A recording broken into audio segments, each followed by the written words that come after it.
Hello, everyone, and welcome to our 10th Global Public Seminar in Comparative and International Education.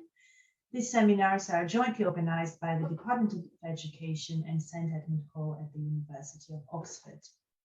My name is Maya Changseliani. I am Associate Professor of Comparative and International Education at the University of Oxford. Before introducing our speaker, let me attend to a few administrative points. This webinar is being recorded and it will be posted online in due course. We will only be recording the first half of the webinar, the presentation itself. We won't be recording the Q&A. Please keep yourself muted throughout the webinar unless you have been asked to speak or ask a question. If you want to ask a question, please use the chat function and write out your question that you wish to ask. At the end of the presentation, I will be inviting you to ask your question directly. It will be great if you introduce yourself and then ask the question. We have 3 more webinars advertised and preparing the program for future webinars till midsummer. In the next few moments, I will share a link in the chat to the webpage where you can learn about the topics of the forthcoming webinars and book your place. I will also share a link to the YouTube page where you can watch our past webinars or use them in your own teaching, perhaps, that some of the people have been doing. Now, the best part, let me introduce our today's speaker, Dr. Carolina Alban Conto, who works at the UNESCO's International Institute for Education Planning, that we call UNESCO IIEP. She is responsible for the research and development program at the Dakar office. Carolina is a development economist. She has a background in applied research and policy formulation. Her work has focused on education, as well as labor, migration, inequalities, gender, and poverty. Before joining the UNESCO IIEP Dakar office, Carolina worked at the UNICEF Office of Research, leading projects on teacher absenteeism in Morocco. Just a second. I was asked to enable a transcription. Yes. In Morocco, in Cote d'Ivoire, in Guinea, and in Gabon. She has also worked on COVID-19 learning loss in low and low-income countries. Previously, Carolina led the area of development cooperation at the Colombian Embassy in Paris. She also worked as policy analyst at the OECD and advised the Colombian Institute of Education Evaluation. She has conducted research with UNICEF, the World Bank, the Institute for Economic and Social Development Studies, the Research Center Development, Institutions and Globalization, and the Rosario University that is in Colombia. Carolina holds a PhD from the Paris School of Economics, and her degrees also include public policy degree, MSc, another MSc in economics, and her undergraduate degree was in sociology. Today, Carolina will speak about education in Africa, more specifically about the progress in implementing the CESA and the SDG agendas. CESA is the African Union's Continental Education Strategy. Without further ado, I will now pass over to Carolina. The floor is yours if you want to share your slides. Sure, let me just share my screen, confirm that it's working well. Yes, it's working. Sure, thanks. So good afternoon, everyone. Thank you very much, Maya, and the rest of the team for the invitation and this generous introduction. So when I received the invitation to participate in this talk, I immediately thought of talking about a report I was leading that seeks to document the situation of education in Africa, as Maria said, at the time of the adoption of the Sustainable Development Goal 4 and the adaptation to the African context, which is the Continental Education Strategy for Africa, CESA. However, when starting the preparation, I realized this was too ambitious and decided it was more realistic and probably less boring to focus on one topic. So decided to focus today on primary education, pursuing 3 objectives. first briefly show what is the landscape of primary education using information on two sub-themes, equitable access and learning. Second, to present some insights on the association between these two variables, focusing on school attendance and foundational learning. And to finalize, share with you some reflections from the COVID and school closures context. So let's get started with a brief presentation of the framework in which this equitable access and learning in primary school agenda is framed in Africa. So SDG4 in particular, target 4.1 and the strategic objective 4 of the continental education strategy. So SDG4 commits governments to ensure inclusive and equitable quality education and promote lifelong learning opportunities for all. With this target 4.1 urging governments to commit to ensure that all girls and boys complete free, equitable and quality primary, also secondary education. Similarly, under CESA, the African governments commit to ensure improved completion rates at all levels and the acquisition of knowledge and skills. So among the SDG4 and CESA indicators, UIS, which is UNESCO Institute of Statistics, and the African Union have selected some as key indicators. And in the following slides, I'm going to present some of them. For access, there are two main indicators. The completion rate, broadly speaking, measures the percentage of children of an intended age who complete the last grade of each level. And it's breaking down by gender, income level, status, so for refugee children or children with disability, for example. And the second set of indicators related to the percentage of our school children. I will focus mainly on the first one, which is, once again, completion rates. When it comes to learning, both SDG4 and CESA indicators on systematic data collection focuses primarily on literacy and numeracy skills, with a greater focus on the proportion of children reaching at least a minimum level of proficiency in each competency and level. So this graph shows the primary school completion rate for the 34 countries in the continent with available data around 2015. The African Union has 55 member states. So for the baseline situation around 2015, we only have data for 34 countries.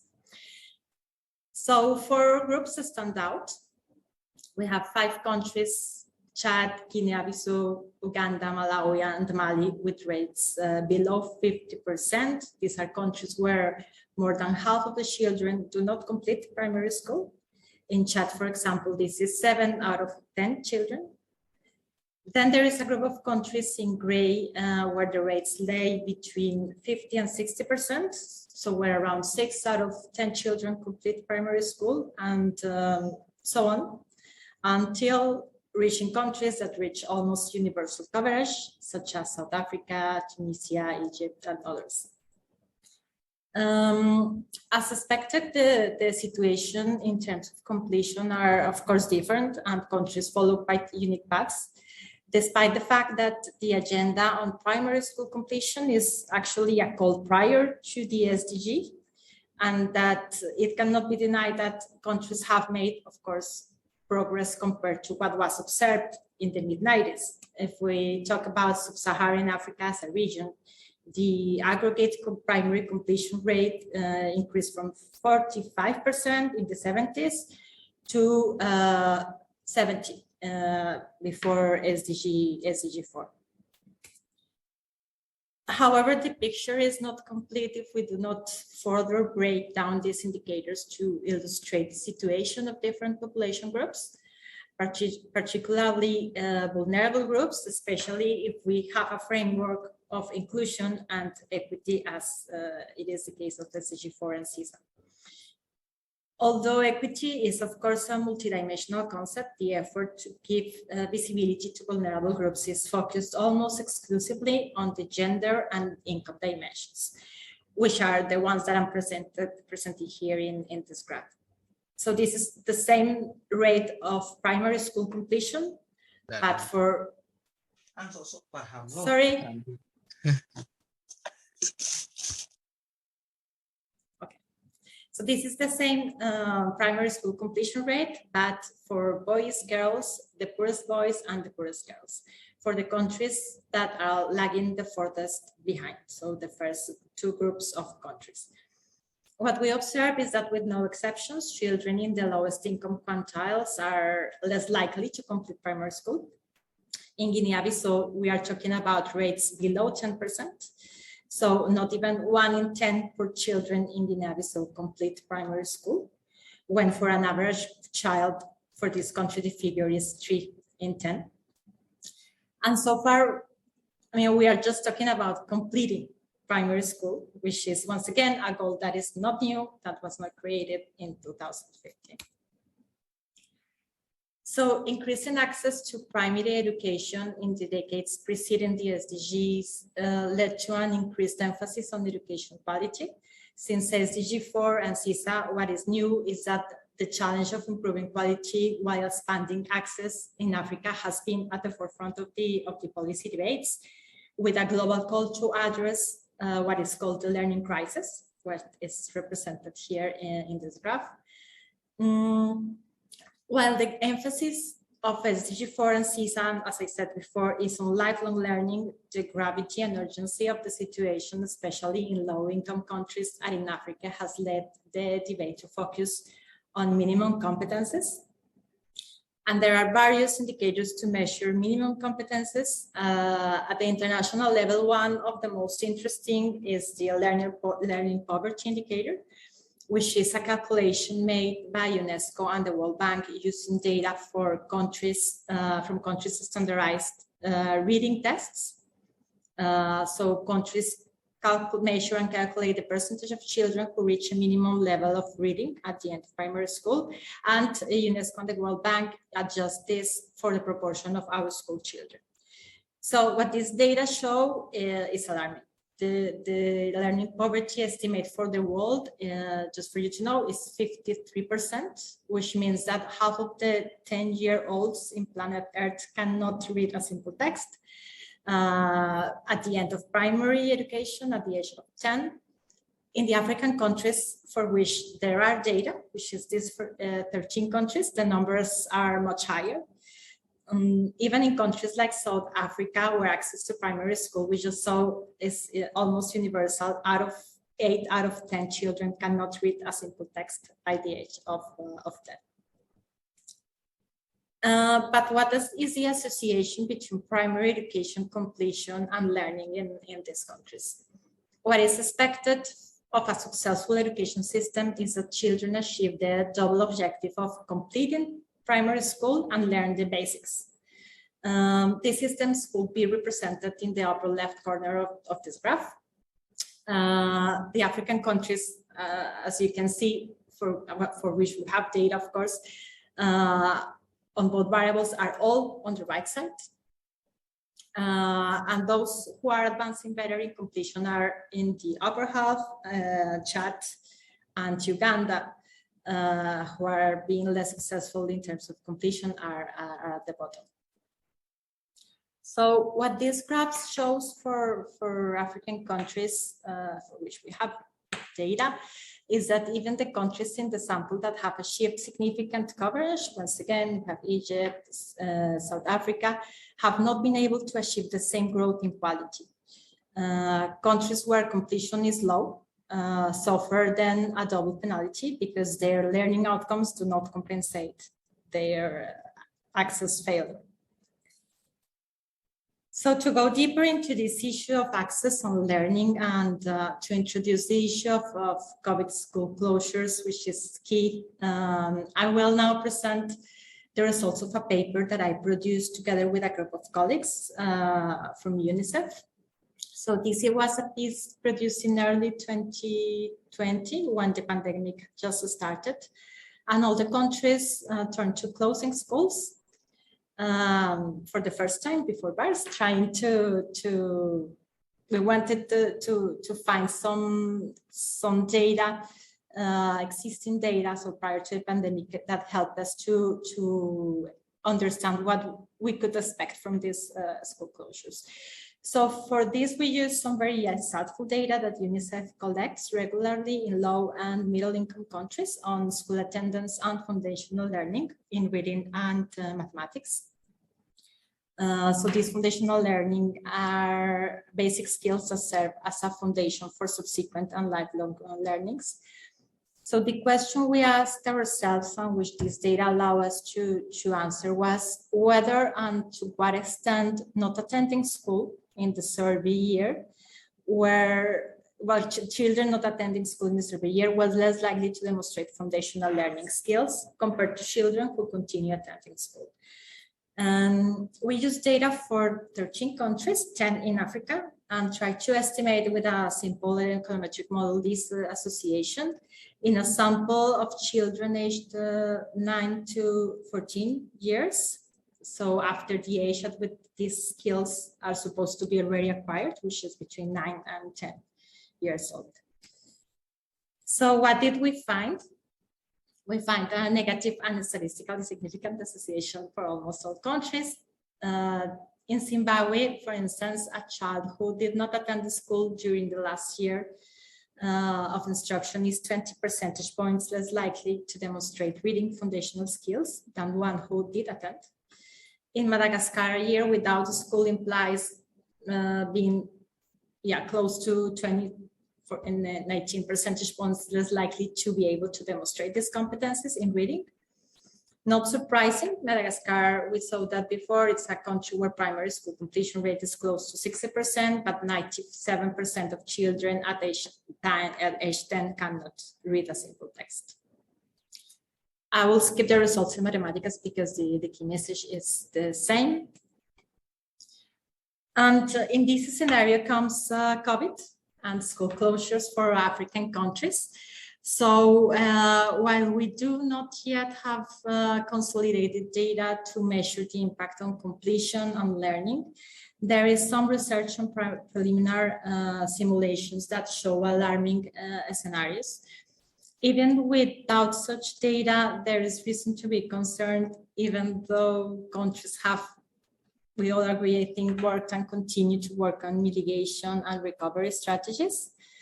So according to data from UNICEF, UNESCO, and the World Bank, during 2020, schools were closed on average for 78 instructional days.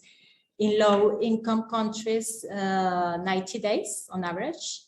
This is equivalent to half of the school year. It's, of course, a phenomenon that had not precedents and required a major effort by countries to provide rapid and targeted responses. From the implementation of remote learning programs we all know about, the adjustment to the school calendars, curriculums, exams, focus back to school strategy targeting the most vulnerable and difficult to reach learners, special measures to help students recover and try to catch up once schools were reopened. And in some cases, an allocation of additional funds or reallocation of expenditures. So just to mention one of the strategies that of remote learning, and try to make the link with the equity framework that SDG4 and CESA includes, push forward to. What data shows is that the poorest countries are the ones that had higher percentages of students not reached by distance learning measures during school closures. Children in these countries and those from disadvantaged backgrounds are the most at risk of being excluded.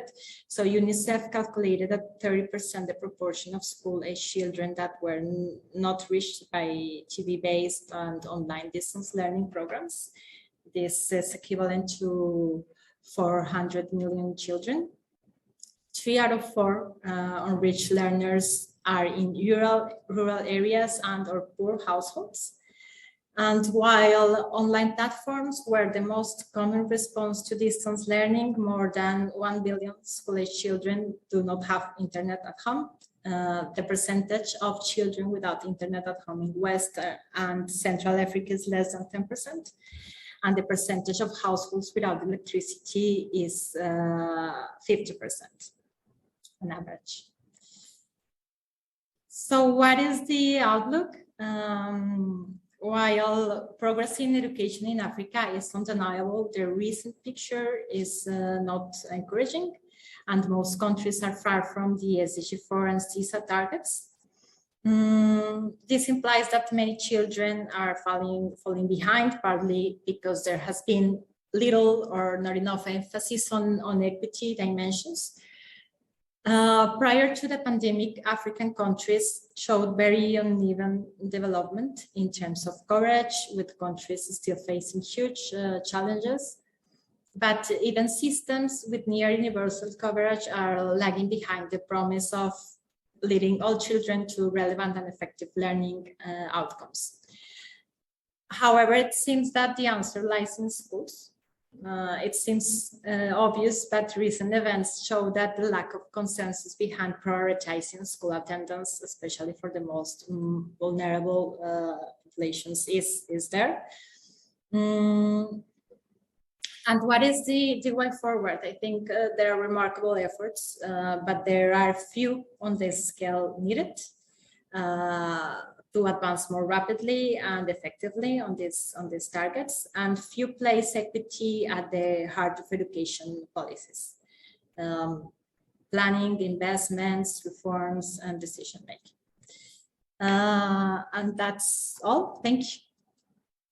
Now,